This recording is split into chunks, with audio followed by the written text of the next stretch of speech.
구약 성경 1035페이지 이사야서 55장 6절로 13절까지 말씀이 되겠습니다. 우리 한 절씩 교독합시다. 제가 먼저 6절 읽겠습니다. 너희는 여호와를 만날 만할 때에 찾으라. 가까이 계실 때에 그를 부르라.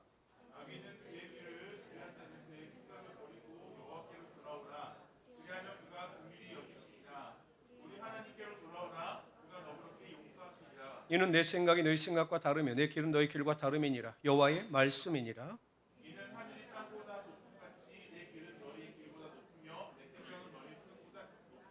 이는 비와 눈이 하늘로부터 내려서 그리로 되돌아가지 아니하고 땅을 적셔서 소출이 나게 하며 싹이 나게 하여 파종하는 자들에게 종자를 주며 먹는 자에게는 양식을 줌과 같이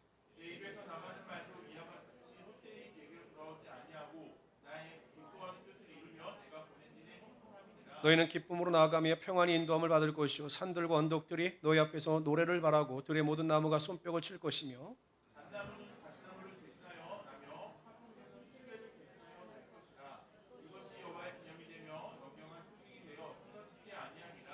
아멘. 저는 오늘 읽어드린 말씀을 가지고 하나님을 찾는 자들에게 임하는 은혜, 이와 같은 제목으로 하나님의 말씀을 전가하도록 하겠습니다. 스위스의 의사이자 작가인 그 폴 투르니에라고 하는 사람이 있습니다. 이분이 목회를 하는 그 목회 상담학 분야에서는 최고의 권위자입니다. 근데 여러분 의사인데 작가인데 목회 상담을 한다는 것이 좀 특이한 이력입니다. 원래 이 폴 투르니에는 아버지가 목회자였습니다.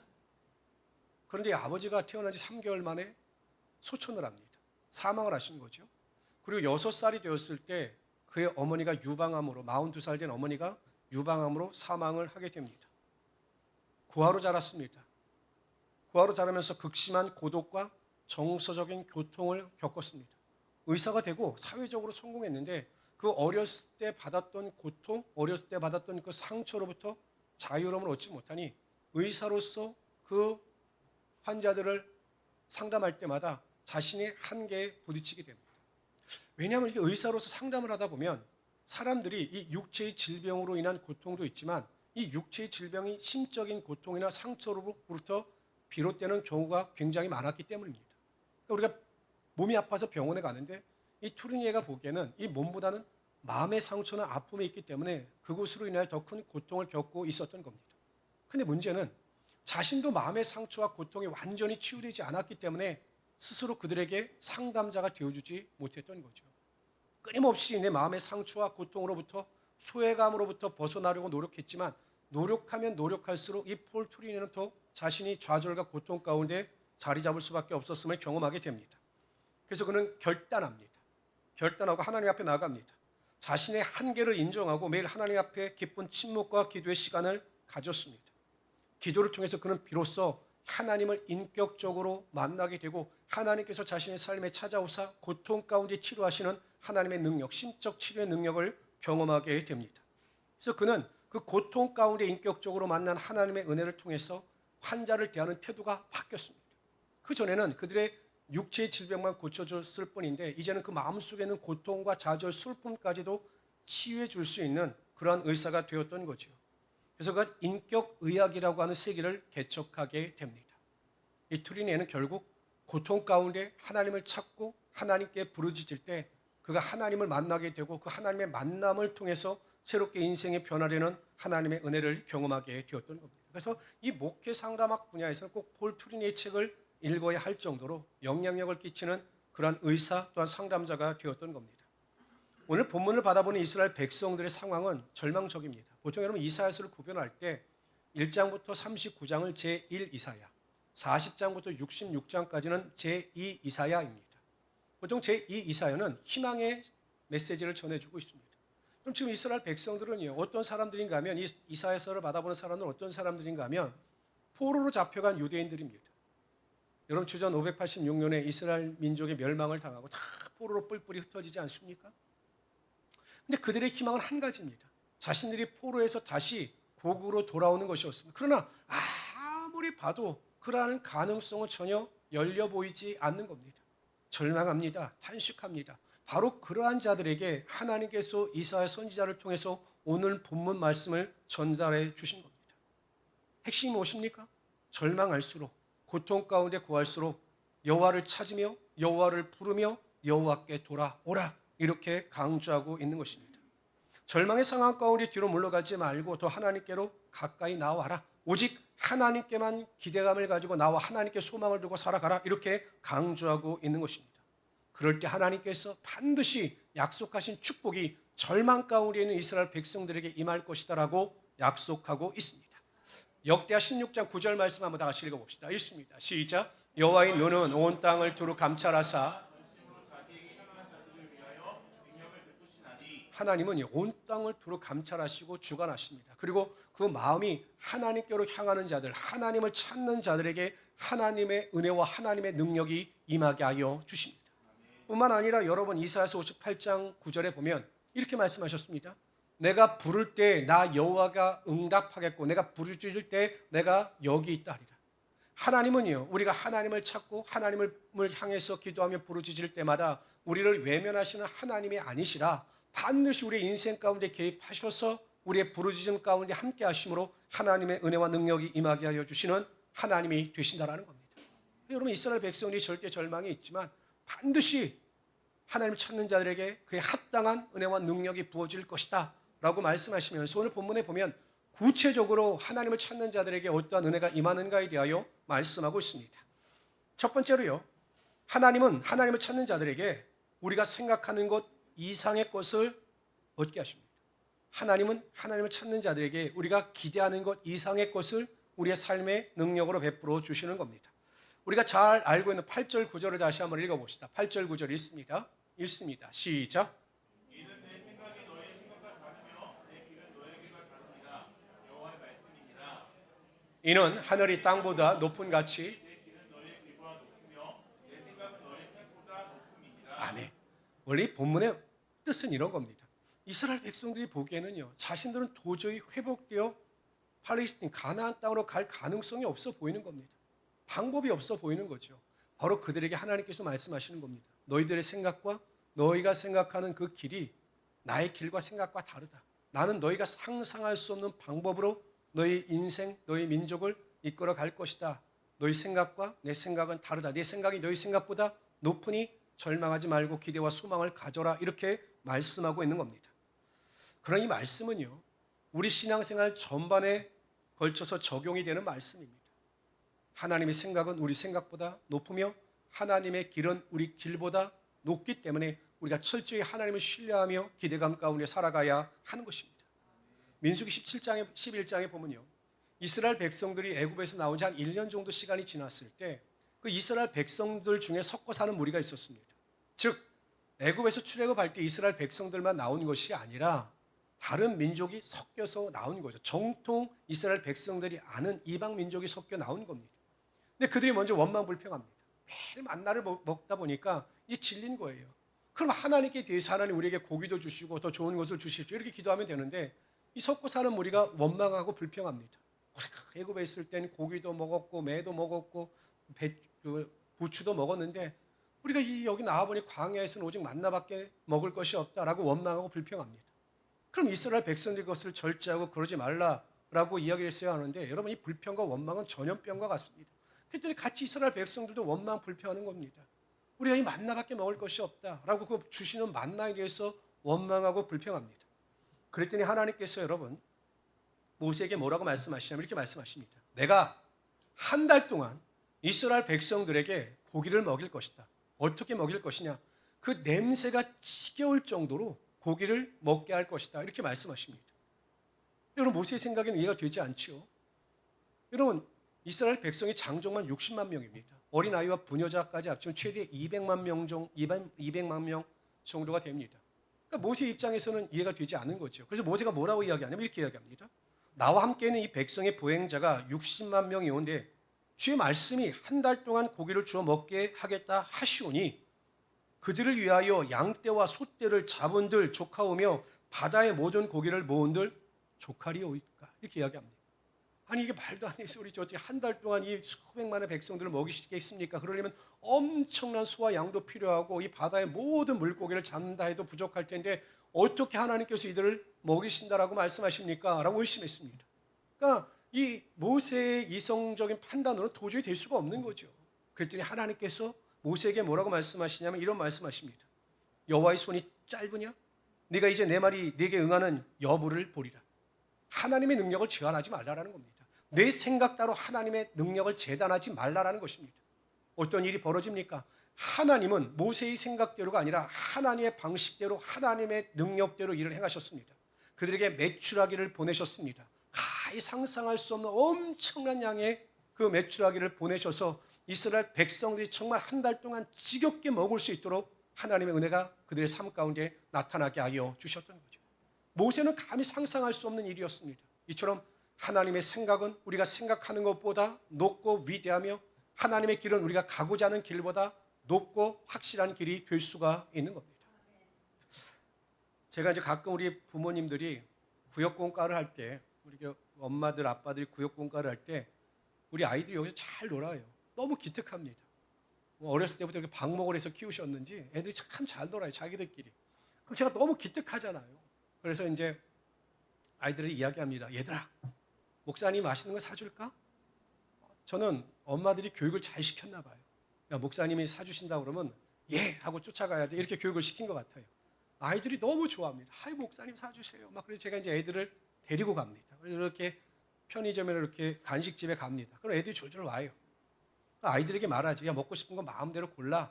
이렇게 이야기를 합니다. 만약 제가 여러분들에게 그런 편의점이나 간식집에 가서 우리 성도님들 마음대로 고르세요. 그럼 여러분들 얼마짜리 고를 것 같습니까? 아마 제가 정확하게 말을 안 해도 최소한 10,000원 이상은 고르지 않겠습니까? 근데 아이들은 얼마짜리 고를 것 같습니까? 아이들은 제가 야, 너희들 먹고 싶은 대로 마음껏 골라서 선택해서 가지고 나가. 그럼 아이들 얼마짜리 구할 것 같습니까? 1,000원이에요. 제일 많이 원하는 애가 우리 권평원이 3,800원짜리를 원한 적은 있는데 근데 애들이요 1,000원짜리를 구하면서도 꼭 저에게 물어봐요. 뭐라고 물어보는지 아십니까? 자기들이 생각하기에 비싼 거예요. 목사님 이거 사도 돼요? 이거 계속 물어봐요. 아니 사, 괜찮아 사. 또 다른 거 골라요. 목사님 이거 사도 돼요? 1,000원짜리입니다. 아니 사도 돼, 괜찮아. 고민하는 거예요. 이 1,000원이라고 하는 액수가 자기들 보기엔 너무 크지요. 그러나 여러분 그 아이들 마음껏 사도요 10,000원 이상 안 됩니다. 제가 보기엔 그 액수는 아무것도 아니에요. 그런데 그 아이들은 이 1,000원이라는 가치가 자기가 생각하기에 너무 크기 때문에 목사님에게 계속 물어보는 겁니다. 사도 돼요? 사도 돼요? 사도 돼요? 이렇게 물어보는 거죠. C.S. 루이스라고 하는 아주 유명한 기독교 저술가가 있습니다. 이 사람이 쓴 책 중에 순전한 기독교라고 하는 책이 있는데 굉장히 내용이 심오하면서도 큰 통찰력이 있습니다. 거기에서 이 C.S. 루이스가 하나님께서 우리의 삶에 어떻게 개입하시는가에 대하여 이렇게 설명을 합니다. 하나님이 우리의 삶의 집을 개조하실 때 우리는 당장 편하게 살 수 있는 작은 오두막 정도를 생각합니다. 하지만 하나님은 그곳에 우리의 궁전을 짓기를 원하십니다. 망치질 소리가 아프고 구조가 헛물어질 때 우리는 왜 이렇게까지 하시는지 이해할 수 없지만 하나님은 그분의 아들들이 직접 거하실 수 있는 거룩하고 거대한 궁전을 만들고 계시는 것입니다. 이렇게 이야기합니다. 우리가 인생 가운데 지금 당장 우리는 오두막을 원하지만 우리의 생각은 오두막 정도만 돼도 충분하다고 생각하지만 하나님은 우리를 위하여 오두막이 아니라 궁전을 계획하시고 궁전을 만드시는 하나님이 되신다라는 거예요. 너무 감사하지 않습니까? 우리가 우리의 생각 속에 머물고 있을 때 하나님은 우리의 생각을 뛰어넘는 하나님의 위대한 일을 계획하시고 우리가 생각하고 구하는 것보다 넘치도록 우리의 삶을 채워주시는 하나님이 되신다라는 것입니다. 그러므로 성도 여러분, 항상 우리는 우리의 방식대로, 우리의 고집대로, 우리의 습관대로 생각하고 말하고 행동할 것이 아니라 항상 하나님 앞에 나와 내가 바라고 기대하는 것을 아뢰며 하나님을 찾고 찾음으로 하나님을 만날 수 있어야 하는 것입니다. 그것이 기도가 되었든 예배가 되었든 간절한 마음을 가지고 우리는 끊임없이 하나님을 찾고 부르짖는 자들이 되어야 합니다.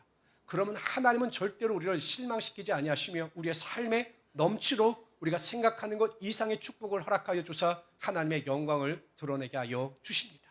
저는 행복한 우리 순복음교회 성도님들을 항상 하나님을 부르며 찾고 하나님 안에 거하심으로 말미암아 하나님이 부어주시는 기대 이상의 은혜를 매일 체험하며 살아가시는 하나님의 귀한 성도들이 되시기를 주님의 이름으로 축원합니다. 두 번째로요, 하나님은요 하나님을 찾는 자들에게 약속대로 형통의 복을 허락하여 주십니다. 우리 11절 한번 다시 한번 읽어봅시다. 11절 읽습니다. 시작. 내게서 나가는 말로 이와 같이 헛되이 내게 주어오지 아니하고 나의 기뻐하는 뜻을 이루며 내가 보낸 길에 형통함이니라. 이스라엘 백성들이 단지 포로에서 돌아올 뿐만 아니라 돌아와서 하나님께서 부어주시는 형통의 복을 누리게 될 것이다. 이렇게 말씀하고 계십니다. 예레미야 33장 3절에 보면 우리가 잘 알고 있는 말씀입니다. 너는 내게 부르짖으라. 내가 내게 응답하겠고 내가 알지 못하는 크고 비밀한 일을 내게 보이라. 하나님은 우리가 간절한 마음을 가지고 하나님을 찾고 찾을 때마다 우리 기도 가운데 우리의 생각 가운데 함께하여 주사 하나님께서 성경에 약속하신 대로 우리의 삶에 형통케 되는 축복의 은혜와 능력이 나타나게 하여 주십니다. 하나님의 뜻은, 하나님의 생각은 우리가 정말 어렵게 살아가는 것이 아니라 하나님의 약속대로 형통을 누리며 살아가는 것이 하나님의 마음이고 하나님의 생각이기 때문에 우리는 항상 그 형통함을 기대하면서 하나님을 찾아 나서야 한다는 것입니다. 그 바사의 아하수에로 왕 때 하만이라고 악한 자가 있었습니다. 엄청난 권력을 가지고 있었죠. 왕도요, 아하수에로 왕도 하만에게 꼼짝 못하는 것으로 보여요. 그래서 모든 사람들에게 명령합니다. 하만에게 절하고 그를 섬겨라 이렇게 이야기를 합니다. 근데 오직 한 사람 유대인인 모르드게는 절하지 않았습니다. 왜? 우상이나 사람에게 절하는 것은 하나님께서 금하신 것이었기 때문에 그를 우상화하지 않았습니다. 오히려 주변의 사람들이 그를 말립니다. 한 번쯤 그냥 절을 해라. 그럼 다 끝나는데 왜 그렇게 고집을 피우느냐라고 그를 만류했습니다. 그러나 이 모르드게는 할 수가 없었습니다. 하나님 말씀에 순종하지 않고는 살아갈 수 없었기 때문이죠. 결국 이 하만이 계획을 세웁니다. 정말 악한 자입니다. 여러분 그렇지 않습니까? 아니 모르드게가 정말로 미우면 그냥 모르드게 한 사람만 심판하면 되는데 아예 그 모르드게가 속한 유대민족 전체를 말살시키려고 하는 계획을 가지고 왕에게 허락을 받습니다. 그리고 온 나라에 선포합니다. 1년의 유예기간이 있었습니다. 모르드게도 여러분 당황했을 겁니다. 왜냐하면 생각해 보세요. 자신 때문에 아무 죄 없는 유대민족 전체가 여러분 재산도 빼앗기고 남녀노소 누구나가 다 죽임을 당해야 하니 얼마나 여러분 미안해합니까? 그래서 여러분 모르드게가 선택한 것은 에스더였습니다. 왜냐하면 에스더는요, 하나님은 항상 여호와의 일의 하나님이 되시기 때문에 어떤 우리가 문제나 환란을 만나기 전에 대비책을 예비해 두시는 하나님이 되시거든요. 에스더가 이미 궁전에 들어가 왕으로 자리 잡고 있었습니다. 그래서 그 에스더에게 부탁을 합니다. 뭐라고 부탁을 하냐면 네가 왕에게 나가서 이 억울함을 호소해달라. 그런데 여러분 에스더도 할 수가 없어요. 만약 왕이 부르지 아니하면 아무리 왕으로 할지라도 왕 앞에 나갈 수가 없었기 때문입니다. 한 가지 방법밖에 없었습니다. 오직 하나님만을 의지하고 하나님만을 찾는 방법밖에 없었습니다. 그래서 에스더가 부탁을 합니다. 이 수상궁에 있는 사람들로 하여금 나를 위하여 3일 동안 금식 기도를 좀 해주십시오라고 부탁을 합니다. 나도 금식 기도를 하겠습니다. 금식 기도했죠. 중보기도 했죠. 이스라엘 민족 전체가 합심 기도를 하였습니다. 하나님은 간절히 하나님을 찾는 자들, 기도하는 자들을 외면하지 아니하십니다. 그래서 하나님께서 그의 기도를 들어주시고 전세 역전의 상황이 벌어지게 하여 주사 악한 하만을 심판하시고 그 모르드게와 에스더의 기도 가운데 응답하여 주셨습니다. 근데 여러분 모르드게가 단지 자신들이 원하는 것처럼 위기에서 구원을 받아 안정을 보장받은 정도가 아닙니다. 하나님께서 하나님을 찾고 하나님을 의지하는 이 모르드게에게 하나님의 놀라운 형통의 축복이 임하게 하여 주셨습니다. 에스더 10장 3절에 보면 유다인 모르드게가 아하수에로 왕의 다음이 되고 왕의 다음이 된 겁니다. 총리 중에서도 최고의 총리가 된 것입니다. 유다인 중에 크게 존경받고 그의 허다한 형제에게 사랑을 받고 그의 백성의 이익을 도모하며 그의 모든 종족을 안위하였더라. 하나님께서 그 모르드게가 하나님을 간절히 찾고 찾을 때 그를 만나주시고 응답하시고 그에게 형통의 축복이 임하게 하여 주셨던 겁니다. 하나님은 하나님을 찾는 자들, 하나님께 구하는 자들에게 하나님의 은혜와 능력이 임하게 하여 주사 형통케 되는 축복의 능력이 임하게 하여 주십니다. 첫 번째 여러분 하나님은요, 하나님을 찾는 자들에게 지혜를 주십니다. 여러분 우리가 직장을 다니고 사업을 하고 학생으로서 삶을 살아갈 때 또한 부모로서 자녀를 양육할 때 우리가 하나님을 간절히 찾고 찾으면 하나님께서 때와 상황에 맞는 지혜를 주셔요. 간절히 기도하면 상황을 변화시켜 주시는 것이 아니라 그 상황에 합당한 지혜를 우리에게 주십니다. 직장에서 업무를 잘 감당할 수 있는 지혜를 주시고 또한 어머니로서 아내로서 가정을 잘 이끌어갈 수 있는 지혜를 주시고 사업하는 자들에게는 사업을 잘 이행해 나갈 수 있는 지혜를 주십니다. 그래서 하나님께서 그 지혜를 통해서 형통케 하시고 하나님의 복이 임하게 하여 주사 그에게 하나님의 은혜와 능력이 임하게 하여 주시는 겁니다. 두 번째, 우리가 하나님을 가까이 하고 하나님을 찾을 때 하나님은 우리에게 하나님의 마음을 주사 그 마음을 가지고 환경을 대처하게 하여 주십니다.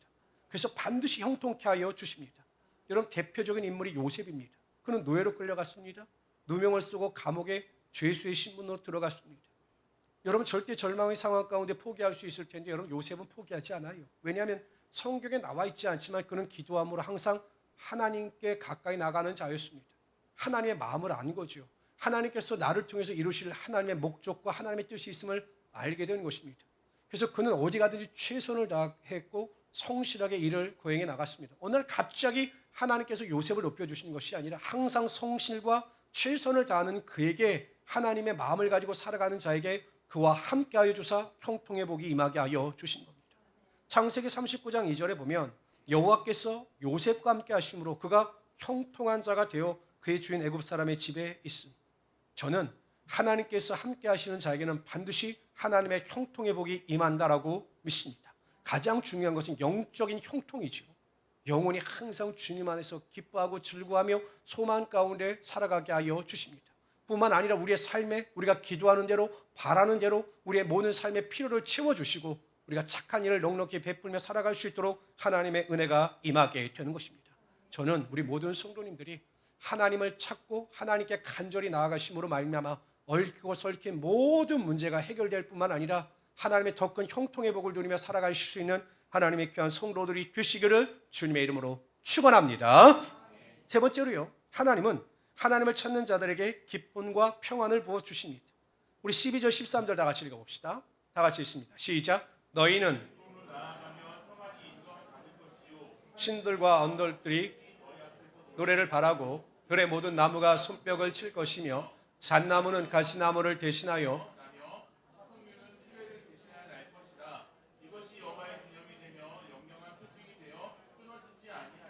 너희는 기쁨으로 나가고 평온히 인도함을 받을 것이다. 산과 언덕들이 너희 앞에서 노래를 바라고 들의 모든 나무가 손뼉을 칠 것이다. 우리 삶이 환경이 변화됨으로 우리가 기뻐하며 즐거워한다는 겁니다. 잣나무는 가시나무, 가시나무는 고통과 좌절이죠. 잣나무는 풍성함을 의미하는 겁니다. 찔레는 고통과 좌절이죠. 화석류는 하나님의 기쁨과 평안을 의미하는 것입니다. 우리의 환경이 그렇게 변화되게 되어 있다는 겁니다. 하나님은요, 하나님을 찾는 자들에게 알 수 없는 삶의 기쁨과 소망을 허락하여 주시는 하나님이 되신다는 거예요. 이게 어떻게 공식적으로 설명할 수 없지만 매일 하나님을 찾고 하나님을 만나며 하나님과 교제하는 성도들에게는요, 하나님이 주시는 절대적인 기쁨이 나타나게 되어 있는 겁니다. 제가 얼마 전에 영상을 보다 큰 감동을 받았습니다. 서울 군자동에 가면 예수를 잘 믿는 분이 피자 가게를 오픈했는데 그 피자 가게 이름이 할렐루야 피자입니다. 여러분 들으셨을 때 기분이 어떠십니까? 먹고 싶어요. 당황스럽지 않습니까? 좀 당황스러워. 할렐루야 피자? 그런데 이분이 어떤 분인가 하면 강레오 집사라고 하는 남자분인데 원래 이탈리아의 이 테너로 유학을 간 겁니다. 여러분 그 이탈리아 유학 갈 정도 엄청난 실력자죠. 근데 이분이 가서 이 피자를 너무 좋아해서 이 피자 기술을 배운 거예요. 노래도 하고 피자 기술도 배우고. 이제 한국에 돌아와서 이제 성악도 하지만 과연 내가 어떻게 하나님께 영광을 돌릴 것인가 고민하다가 이 피자 기술, 또 이게 건강 피자라고 그러더라고요. 그래서 피자 가게를 오픈했으면 좋겠다라는 생각을 한 겁니다. 그리고 가게 상호를 어떻게 정할까 고민하다가 내가 가게의 목적이 수익이 아니라 하나님의 영광이니 할렐루야로 하자. 할렐루야가 하나님을 찬양합시다라고 의미를 가지고 있으니까 할렐루야라고 하자라고 해서 할렐루야 피자라고 상호명을 정하는 겁니다. 더 놀라운 사실은요, 이 피자 가게에서 나오는 90%를 하나님을 위하여 사용하겠다라고 결심을 하고 수익의 90%를 하나님께 드리기로 결심을 했습니다. 그러니까 그 어떤 기자가 가서 인터뷰를 하는 거예요. 기독교 신문의 그 방송의 기자가 가서 이 강레오 집사를 인터뷰하는데 여러분 그 얼굴이 그렇게 해맑고 밝을 수가 없어요. 내가 할렐루야 피자 가게를 열었는데 이게 하나님의 영광이고 기쁨이고 또 장사도 잘 된다는 거예요. 왜? 하나님께서 함께 하시니까 이 가게가 잘 된다라는 것입니다. 저는 그 가게가 잘 되고 그 가게가 못 되고 이게 중요한 것이 아니라 저는 그분의 얼굴을 통해서 하나님의 일을 할 때 하나님이 주시는 절대적인 기쁨을 보았습니다. 그 얼굴이 그렇게 행복해 보여요. 그 얼굴이 그렇게 기뻐 보입니다. 왜? 하나님과의 관계에서 하나님께서 부어주시는 기쁨이 있기 때문이죠. 이게 최고의 믿음 아니겠습니까? 하박국 선지자의 고백처럼 세상의 모든 것이 사라지고 세상의 모든 것을 잊는다 할지라도 그럼에도 불구하고 하나님께서 나의 아버지가 되어주시고 구원의 하나님이 되시기 때문에 나는 그로 인하여 기뻐합니다 라고 하는 고백을 할 수 있는 성도의 삶이 최고의 믿음의 성도라고 저는 말할 수 있습니다. 그런데 여러분 감사한 것은요, 저도 이렇게 목회를 해보면 정말 하나님을 가까이하고 하나님이 주신 은혜 가운데 살아가게 되면 삶의 환경과 상관없는 하나님이 주시는 영적인 기쁨이 흘러 넘치게 되어 있습니다. 우리가 세상을 살다 보면요, 여러분 근심된 일이 많을까요? 기쁜 일이 많을까요? 한번 인생을 살아보세요. 우리 인생에 정말 기쁜 일이 더 많습니까? 정말 문제가 더 많고 근심된 일이 더 많습니까? 제가 살아보면요, 한 90%가 근심된 일이 많은 것 같아요. 기쁜 일은 한 10% 정도밖에 안 되는 것 같아요. 근데 참 이상한 것은 그 10%의 기쁨이 있으면 90%의 절망과 문제를 이길 수 있게 된다는 겁니다. 제가 얼마 전에도 좀 우스운 고백이지만 이제 저녁을 먹을 때가 됐는데 저희 사모가 입맛이 없다라는 거예요. 너무 마음속에 기쁨이 흘러 넘쳤습니다. 이건 내가 혼자 먹을 수 있는 기회다 라고 생각을 해서 그럼 저녁은 각자 해결합시다 하고 또 붙잡을까 봐 뒤도 안 돌아보고 나가버렸어요. 나가서 저 시내에 가서 순댓국집에 들어가서 순댓국을 시키고 앞에 앉아 있는데, 이야, 내가 세상에서 이런 기쁨이 있나요? 이런 거 순댓국을 먹는데 너무 행복한 겁니다. 그때 내가 깨달았습니다. 아, 세상은 어떤 큰 슬픔과 좌절이 있다 할지라도 이 슬픔과 좌절을 뛰어넘는 잠시 잠깐의 기쁨이 있다면 우리가 세상을 살아갈 수 있는 이유와 목적과 힘을 얻을 수 있구나라는 생각을 제가 다시 한번 하게 되었습니다. 우리가 아무리 어렵고 힘들어도 그럼에도 불구하고 하나님은 하나님을 통하여 이 문제와 어려움을 이길 수 있는 기쁨을 반드시 우리 삶 가운데 허락하시는 하나님이 되셔요. 우리 성도들이 항상 하나님을 외면하지 아니하고 하나님 앞에 나가 하나님 나를 도와주세요.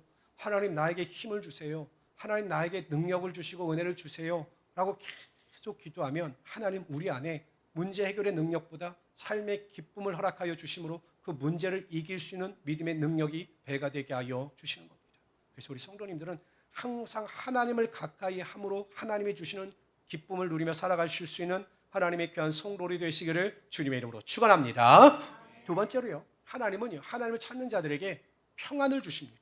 우리가 잘 알고 있는 빌립보서 4장 6절 7절 말씀에 보면 아무것도 염려하지 말고 다만 모든 일에 기도와 간구로 너희 구할 것을 감사함으로 하나님께 아뢰라. 그래야 모든 지각에 뛰어나신 하나님의 평강이 그리스도 예수 안에서 너희 마음과 생각을 지키시라. 이렇게 말씀하셨습니다. 그러니까 우리가 하나님을 찾고 하나님을 만나며 하나님께 기도할 때 하나님은 우리 안에 평안을 주십니다. 근데 여러분 여기에도 과정이 있습니다. 저도 이렇게 신앙생활을 하다 보면 하나님께 주시는 이 평안이 어떠할 때 임하느냐 이게 달라요. 우리가 여러분 무조건 하나님 앞에 나와 막 기도한다고 해서 문제 가운데 불을 짓는다고 해서 어느 순간 우리 마음 가운데 평안이 임하는 것이 아닙니다. 저도 보면 막 성전에 나와서 기도할 때는 잠시 잠깐 평안이 임하는 것 같습니다. 근데 또 나가서 또 생활하다 보면 또 무의식 중에 그 문제 때문에 고민하고 또 낙심할 때가 있습니다. 이게 반복되어지는 거죠. 그런데 어느 순간 하나님께서 저에게 그런 믿음을 주십니다. 맡겨라 라고 하는 마음을 주셔요. 근데 여러분 맡기는 것도 쉽지 않아요. 맡긴다고 하지만 여전히 내가 부여잡고 살아갈 때가 많습니다. 문제도 맡기고 고민도 맡기고 갈등도 맡긴다고 하는데 기도할 때는 그렇게 되는 것 같은데 또 나가서 생각하다 보면 그 우리가 고민과 갈등 속에 매몰되어서 우리 인생이 힘들 때가 정말로 많습니다. 근데 진짜 어느 순간 하나님께 기도하면 하나님께 온전히 맡기는 은혜가 임하게 됩니다. 제가 예전에도 정말 큰 문제가 있었습니다. 제가 몇 번 말씀드렸지만 한 3년 동안 제가 그 문제 때문에 너무 고통스러웠습니다. 근데 어느 순간 하나님께서 다 내려놓게 하시더라고요. 그러니까 일을 잘하다가 막 일을 행복하게 하고 즐겁게 하다가 갑자기 그 문제만 생각하면 우울해지는 겁니다. 그것이 3년 동안 반복이 됐어요. 근데 어느 순간 하나님께서 결정적인 순간에 내려놔라, 다 포기하라, 이런 마음을 주셔서 제가 다 내려놨습니다. 다 포기했습니다. 그때 마음이 너무 평안해지는 거예요. 아무것도 없다, 아무것도 구할 것이 없다, 이렇게 생각하니까 마음이 평안해지는 겁니다. 근데 놀라운 사실은 하나님께서 그 평안을 주시고 그 은혜 가운데 시간이 얼마 지나지 않아 3년 동안 해결되지 않았던 문제가 순식간에 해결이 되었습니다. 우리가 기도하면 하나님은 우리가 하나님께 맡기기를 원하십니다. 근데 우리가 그걸 맡기지 못하기 때문에 우리 안에 평안이 없는 겁니다. 경제적인 문제도, 가정의 문제도, 자녀의 문제도, 사업장의 모든 문제도 그냥 하나님께 맡기시기를 바랍니다. 하나님, 내 짐을 맡아주세요. 내 문제를 맡아주세요. 내 어려움을 맡아주세요. 매일 기도하실 때 하나님께서 그걸 친히 맡아주시고 내 마음 가운데 하나님의 평안이 반드시 임하게 하여 주실 겁니다. 저는 우리 모든 성도님들이 그러한 절대 평안을 누리며 살아가시는 하나님의 귀한 성도들이 되시기를 주님의 이름으로 축원합니다. 시편 42편 1절에 보면 하나님이여 사슴이 시냇물을 찾기에 갈급한 같이 내 영혼이 주를 찾기에 갈급하나이다 라고 고백을 합니다. 시편 기자는 하나님을 찾는 것이 너무 갈급했습니다. 하나님을 찾지 않고는 자신의 영혼이 도저히 살아갈 수 있는 이유를 발견하지 못했던 겁니다. 사슴은 물이 없으면 죽는 것과 마찬가지로 하나님이 없이는 자신의 영혼이 살 수 없음을 고백한 시편 기자는 끊임없이 하나님 안에서 하나님을 찾기를 갈망했고 하나님께서 자신의 영혼 가운데 은혜와 능력으로 충만케 하심을 원했던 것입니다. 영혼이 건강한 사람, 영적으로 깨어있는 성도들은 반드시 매일 하나님을 찾으며 하나님을 부르며 하나님과 동행하는 삶을 살려고 노력합니다. 하나님 없이는 한순간도 살아갈 수 없음을 인식하고 매일 하나님의 은혜로 살고자 하나님을 찾으며 하나님만을 부르짖으며 하나님의 인도하심을 구하며 살아가게 되어 있다는 것입니다. 저는 우리 모든 성도들의 영혼이 그러한 영혼들이 되시기를 바랍니다. 항상 우리의 영혼이 하나님을 갈급함으로 찾을 때마다 하나님을 만나고 하나님의 치워주심을 통하여 세상의 것이 아니라 하나님의 나라와 영광을 쫓아 살아갈 수 있는 우리 성도들이 되시기를 바랍니다. 그러면 하나님께서 여러분의 삶 가운데 하나님의 은혜를 베풀어 주실 겁니다. 우리의 생각보다 우리의 길보다 더 높고 위대한 하나님의 놀라운 일을 반드시 여러분들이 경험하게 될 것입니다. 하나님께서 성경의 말씀대로 약속이 성취케 하여 주사 형통의 복이 여러분 삶 가운데 넘치게 하여 주실 겁니다. 영혼이 잘된 같이 범사가 잘되며 간검케 되는 하나님의 능력이 임하게 하여 주실 겁니다. 세상이 줄 수 없는 기쁨과 평안을 가지고 세상을 살아갈 수 있게 하여 주실 것입니다. 하나님께서 약속하신 이 은혜와 능력, 모든 권능을 매일 체험하고 경험하며 살아가실 수 있는 하나님의 귀한 성도들이 되시기를 주님의 이름으로 축원합니다. 조시 하나님